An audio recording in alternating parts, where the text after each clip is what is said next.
Bom, ainda falando sobre camadas, nós vamos entender agora por que algumas camadas precisam ser bloqueadas, por que algumas camadas precisam tirar a visualização. Tudo isso a gente vai entender a partir de agora. Bom, eu tenho aqui 5 camadas, tá? Eu tenho um fundo, que é apenas o background, ou seja, um fundo branco.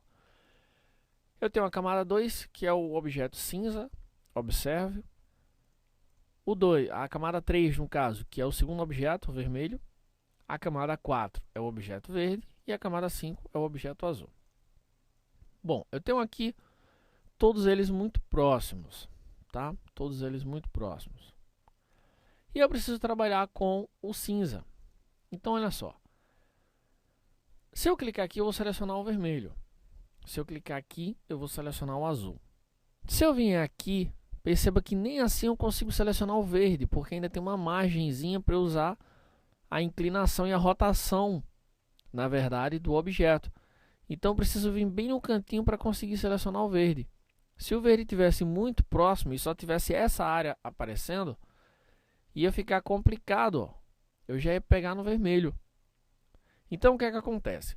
Durante o seu trabalho, seja num folder, seja numa montagem, uma foto, seja em qualquer situação, você pode precisar bloquear alguns itens para conseguir trabalhar com outros itens, que é esse caso agora. Então, por exemplo, eu quero trabalhar com verde, mas eu quero trabalhar mais tranquilo. Então, eu não vou precisar, pelo menos por enquanto eu estiver trabalhando com objeto verde, eu não vou precisar do azul.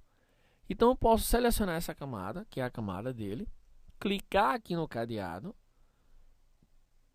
e a partir de agora, se eu clicar aqui, ó, eu não consigo selecionar o azul.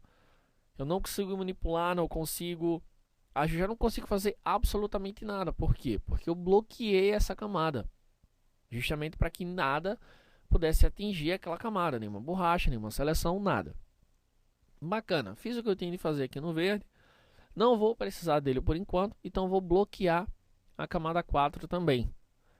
Legal, se eu der um clique agora, olha, ele está selecionando já a camada 3, que é o objeto vermelho.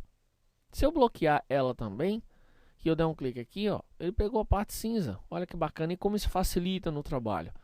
Ou seja, aquelas camadas que você já fez o que tem de fazer e não vai precisar mais, você bloqueia, porque é mais fácil. Agora, depois que você fizer o que você tem de fazer e vai precisar voltar a trabalhar com ela, você vai lá, seleciona a camada e desbloqueia a camada. Ok. Porém, nem sempre isso é suficiente. Por exemplo, eu quero trabalhar com objeto cinza. Ah, Adriano, simples. Pega ele e traz para cá. Bom, mas nem sempre eu vou poder fazer isso. Se eu estou numa composição, eu quero trabalhar ele naquele lugar, e agora? Bom, aí tem outra solução, que é você tirar a visualização daquelas camadas que estão lhe atrapalhando e que você não vai precisar usar. Essa é a camada 5. Não vou trabalhar, nem preciso vê-la nesse momento. Então, eu clico aqui no olhinho e ele torna a camada invisível. Consequentemente, todos os itens que tiverem na camada vão se tornar invisíveis.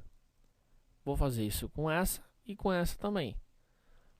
Eu não consigo selecionar porque eu não vejo. Mesmo clicando onde eles supostamente estariam, eu não consigo selecionar. E aqui eu posso trabalhar, posso levar para lá e para cá, alterar a cor.